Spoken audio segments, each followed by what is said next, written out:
I thought about y'all yesterday, last night twice. I went to a concert last night in Heights Theater. The opening act, Trevor, do you remember her last name? Taylor. Yeah. Taylor, just one name. It's like Cher. She was wonderful, but she sang the song and she got to the part of the song where she just started doing like the oohs. I'm not a singer, so I'm not gonna do it for you, but you know a lot of singers like the oohs in between the verses. And the comment that she made was, will you make the whale sounds with me? Like the moving through, and she started to share a story about celebrating her birthday, her friend's birthday, helping Cape Cod, and seeing these whales and these communities that live together. And she said what she learned is that the song that each pod of whales sings is unique to their pod. And that each pod has their own song, their own rhythms, and sounds that they make. And the comment that she made that made me think of y'all was, she said, for her, who as a musician and an artist and a singer, it seemed like these songs welcomed one another. It helped them find their community and people. There was something resonating in them, and they knew these were their people.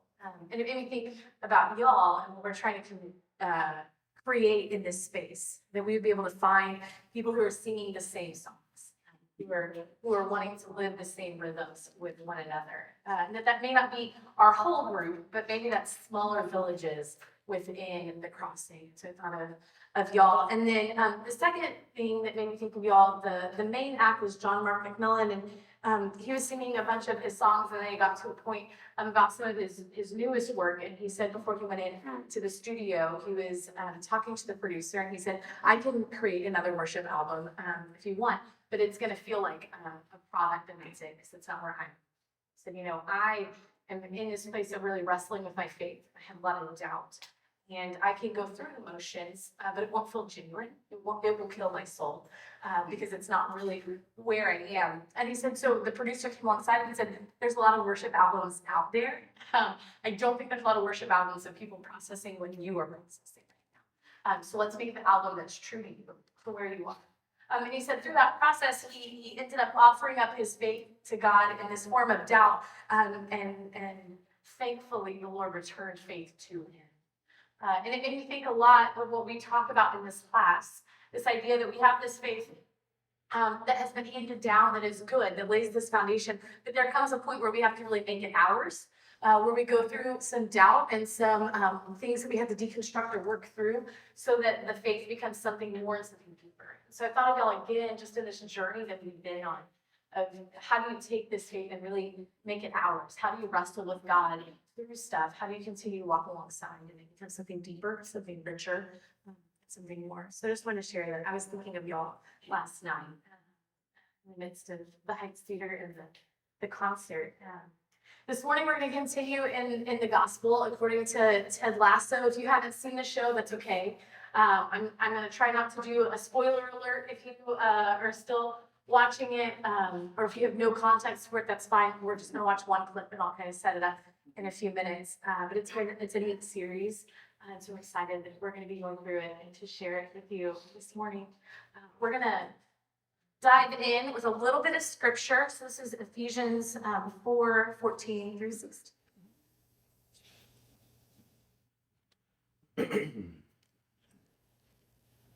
No blonde infancies among us, please. Will not tolerate babes in the woods, small children who are easy prey to predators. God wants us to grow up, to know the whole truth and tell it in love, like Christ in everything. We take our lead from Christ, who is the source of everything we do. He keeps us in step with each other.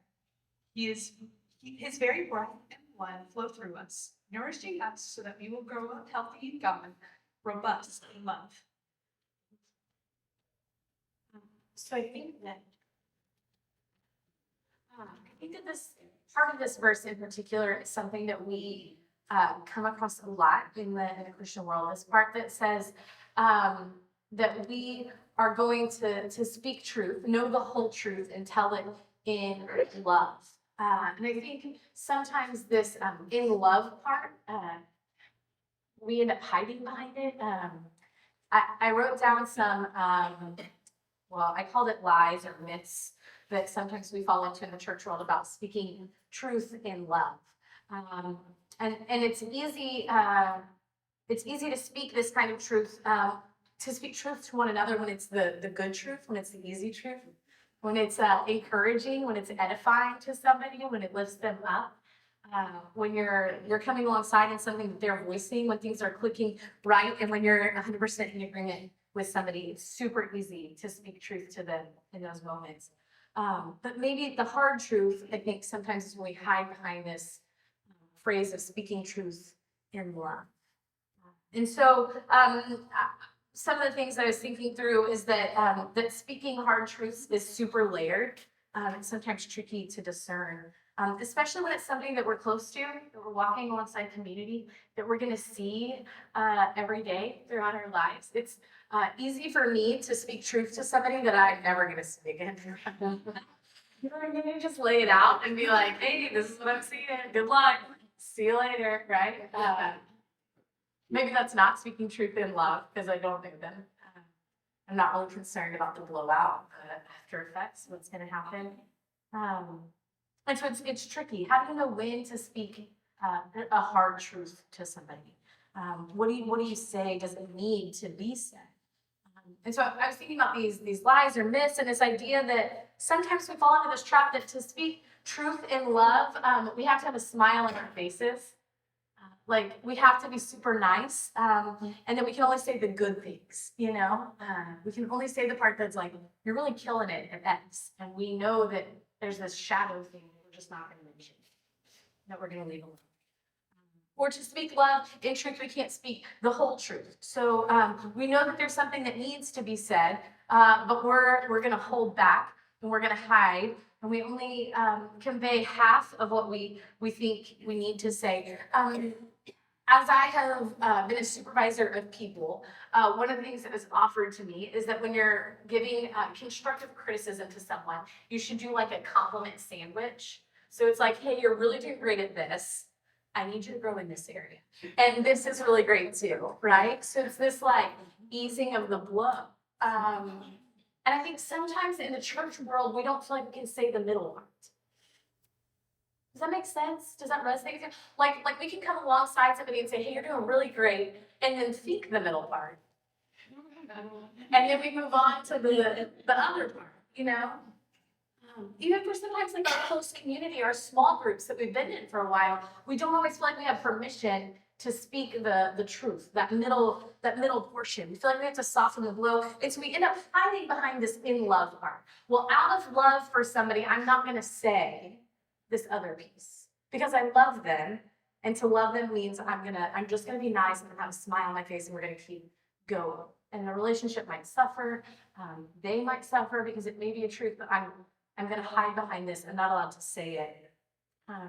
And so I think that we maybe sometimes don't fully understand what this in love part means. And what I want to unpack today is I think that there's an element of trust that has to be there for us to speak this in love.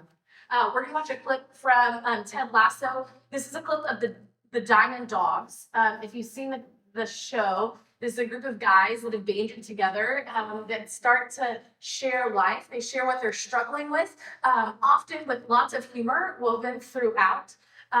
This clip in particular is Roy, who's one of the main characters. This is during the third season. Is finally at this place in his life where he recognizes that he needs some people to speak truth to him and to walk alongside him. So we're gonna watch this if technology waits. So my first takeaway from this clip is the assumption that whenever males gather together for advice, they bark like dogs. I don't know if that's real or not, but that's my takeaway. Roy has this interaction where he has watched these guys for 3 years. If you haven't watched the show, come alongside one another and share what's really going on. Share what they've been struggling with, what they've been trying to work out. And there's this place finally where he gets that he can ask for them to come alongside him. And what I love about this clip when we're talking about trust and truth is that the truth is not necessarily not a bad thing. I think that a lot of times when we think about speaking truth in love, we think about criticism or what's the nice way to say that? Constructive, like you're coming alongside, you're offering like something helpful. We think that those are all bad. Sometimes speaking the truth to somebody is encouragement that they need to hear. That says, we have seen you change, we've seen you go on this journey, and we want you to really hear that we see it and we're walking alongside you. Roy has been kind of like worn down and realizes that he needs people to come alongside him.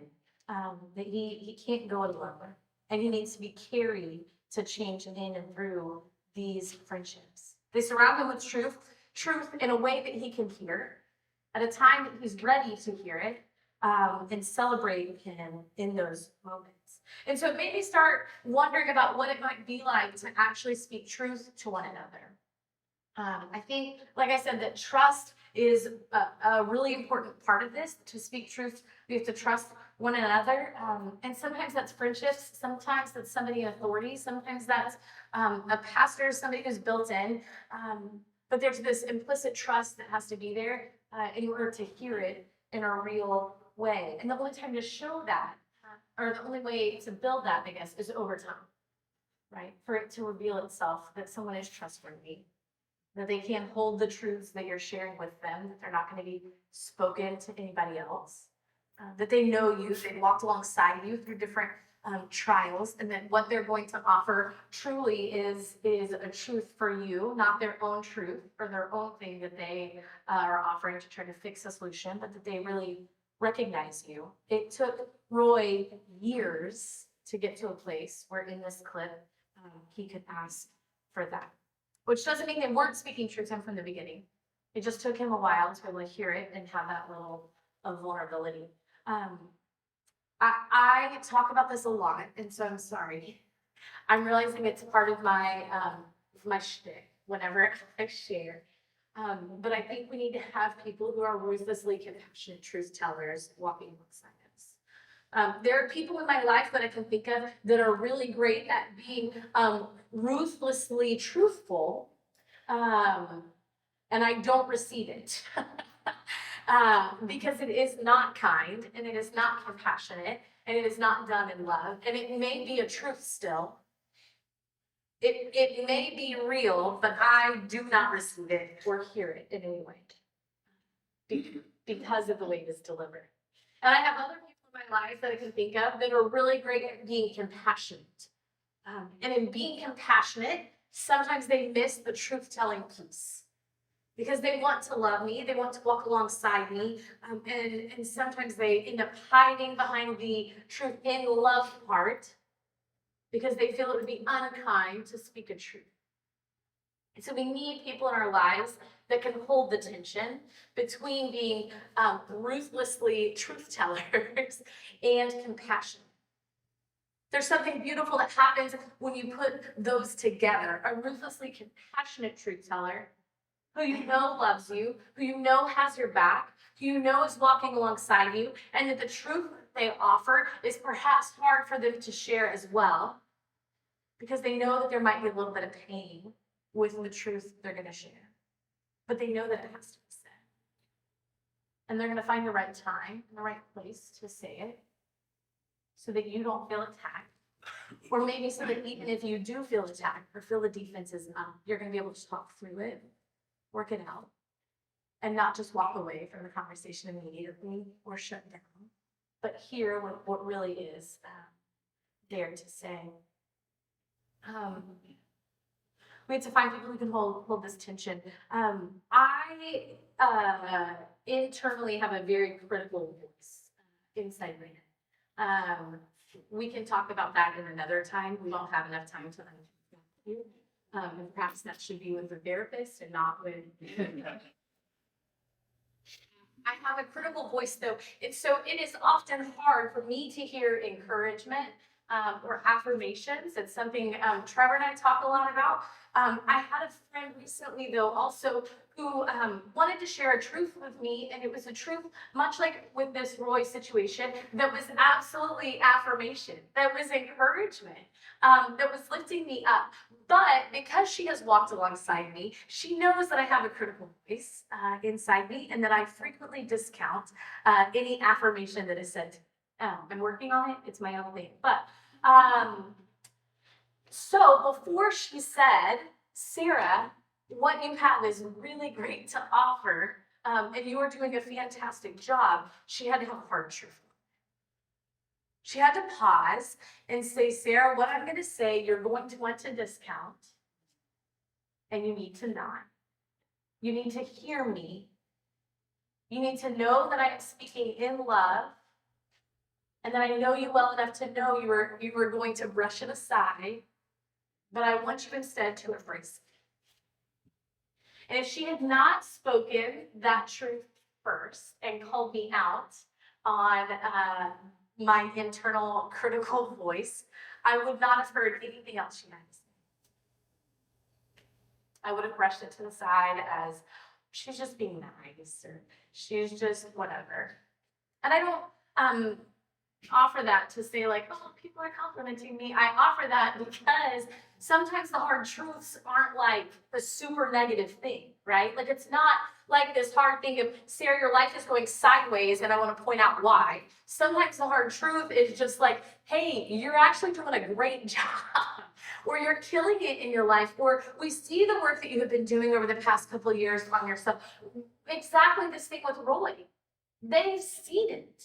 They know that he is growing, but they had to wait until he was at a place where he could hear it, till he was vulnerable and asking them to step in that way. We need people to come alongside us that absolutely are ruthlessly truthful, but are actually compassionate, that aren't going to hide behind the in love part and then never say the hard stuff, or keep a smile on their face and ignore everything else. We need people that are going to wade in with us, that are going to tell us the hard truths, the good truths, in a way that we can hear it and receive it. I feel like one of the lies is that we can't tell the whole truth, but we have to tell the whole truth for a spirit of accountability, the good and the bad, things that are easy to say and the hard. And I started to think through scripture, and I recently, which was great because it was outside of Easter time, reread the story of Jesus and Peter. And one of the great things that Jesus said to Peter that we talk about frequently is that he was going to be the rock of the church, that everything was going to be built on him. But Jesus didn't only say that to him. He didn't only say the encouraging part, that you're going to lead this flock of sheep. He also said, Peter, and you're going to deny me 3 times. You're going to tell people you don't know. And Peter denied that. I would never, Jesus, I would never say that. And then the night that Jesus was arrested, people asked Peter 3 times, aren't you with Jesus? And he denied every single time. And what's amazing about that passage, if you haven't read it recently, is that it says, and I had never noticed this, y'all, until a couple weeks ago. It says that the 3rd time that he denies Jesus, he makes eye contact with Jesus in that moment. Jesus is close enough through those denials to hear him say, I don't know him. And yet, that is still who the church was built on. The rock that made it. Jesus spoke the whole truth. It says that Peter went and wept after that. That's a hard moment to be looking at Jesus, making eye contact with him as you're saying, I don't know him. He processed that grief and also clung to the truth that Jesus told him, that he was going to be the future of the church. We have to tell the whole story so that we can hold one another accountable to it, but also so that we're truthful in who we are as people, who we were created to be, and how we're walking alongside one another. I can't imagine what would have happened if for Peter, all he heard was you're going to be the rock and never heard from Jesus, you're going to deny me 3 times. Because then what would have happened after that moment? Well, I've done this. There's no way. No way that I'm supposed to lead. Yeah. Jesus told him the whole truth and continued to love him, continued to walk alongside him. And Peter continued to live into who he fully was. Was able to deal with it because Jesus spoke a hard truth to him. We think sometimes that to speak in love, we have to have a smile on our faces, even though it's, I think that's one of our lies, because sometimes speaking truths are really hard. And that we're in places a lot of times where it's a heavy truth. I appreciate throughout Ted Lasso that a lot of times when they're speaking truth, humor is woven in. Because we need that sometimes to bring attention. But if we're doing community together, if we're walking alongside one another, the truths that we have to share are always going to be smiles. Some of it's going to be heavy, and we're going to have to say, we know it sucks right now. And yet, we're still here. We know that God is moving in the midst of it, and that God's going to continue to show up. So when I encounter these times of, do I need to speak a truth in a moment? When I'm walking alongside someone, when I'm talking to a friend and something enters my mind of like, oh, I may have something I need to say here. I run through these 3 questions at the bottom. Does this thing need to be said? Is this actually a truth that needs to be spoken, or is this just, I would do it differently?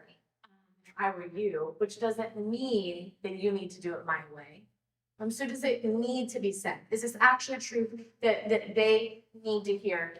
Does it need to be said by me? Do I have a relationship with this person that me saying it, it's going to be heard? Or is there somebody else in their life that needs to be the one to say it? And do I allow the Spirit to move in that and trust that the Spirit is going to line that up? And if it is, in fact, me that needs to say it because of our relationship or because of previous conversation or whatever it is, does it need to be said now? That one is really important because there's a lot of times that I am talking to a friend or walking alongside somebody and I'm like, oh, this needs to be said. It needs to be said by me, but it does not need to be said in a group full of people, right? Like in a room. I do not right now need to be speaking any truth to somebody or calling them out or like, right? Like that is not appropriate in this large group setting. At this moment, there could be a situation. But does it need to be said now? Would this be better in a one-on-one conversation? Or do I need to take someone alongside me, right? Scripture says frequently that when we have conflict or we have a truth that we need to bring to somebody, we first go one-on-one. If we're going to continue to do this community thing, if we're going to actually dig in and do life together with one another, we can't hide behind telling the truth in love, put air quotes around love, and then never say the thing to one another. Whether it's encouragement or a hard truth, we have to be willing to engage, to come alongside. We have to be vulnerable enough to hear it from others, and we have to be bold enough to speak it when the Spirit tells us to. And it's all founded on trust. In our clip, Roy has been with these guys for 3 years now before he opens up. In community, there are times that it's going to take us years to build a group of people that can speak that to one another. And there are other times that it clicks quickly and instantly in a group. But are we willing to hear the truth that others have for us?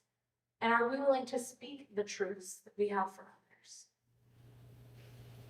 And I would offer to you that I think if we're not engaging in a trust building process in that way, then we're not really building community. We're just showing up with a smile on our face. We're going to walk away unchanged. And that may be what we need for a season. But I imagine we'll get to a point where, like Roy, we're worn down. And we realize we can't do this on our own. That we need other people to carry us, to come alongside us, to encourage, but also to speak truth, so that we can grow, so that then we can grow, so that the kingdom